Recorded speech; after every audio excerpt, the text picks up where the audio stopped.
میں نے گھر والی سے کہا، میں نے کہا اس کو کیا ہوا؟ وہ کہ مما آپ کو، میری وہ بیوی کے، میری بیوی کے، آپ تو خود کہہ دے۔ میں نے کہا بیٹے بتا، بڑا میرا لاڈ ہے، پیار ہے۔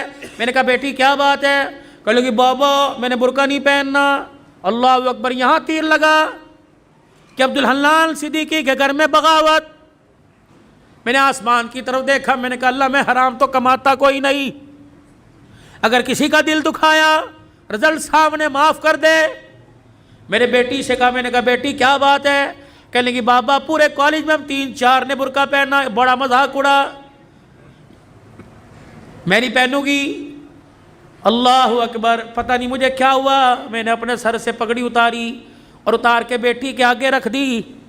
میں نے کہا تیرے باپ کی عزت ہے، تیری مرضی سے جوتوں میں روند دے، تیری مرضی، دنیا کیا کہے گی عبدالحنان کی بیٹی ننگے سر پھر رہی ہے۔ ایسی ڈاکٹری پر میں باز آیا، میں ڈاکٹری نہیں کراتا، میں تیرے لیے اللہ کرے 10 نوکرانیاں رکھ دوں گا، تجھے محنت کرنے کی ضرورت نہیں، گھر بیٹھ کے پڑھ، فیل ہو جا قبول کروں گا۔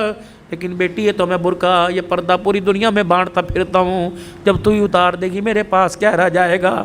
بیٹی بھی بن عبدالحنان کی تھی، اس نے باپ کی آنکھوں میں 2 آنسو دیکھے، یوں سینے سے لگی جپھی ڈال لی اور رو کے کہنے لگی ابا آج تیرا دل دکھایا معاف کر دے، آئندہ مر تو جاؤں گی لیکن سر سے برقع کبھی نہیں اتاروں گی۔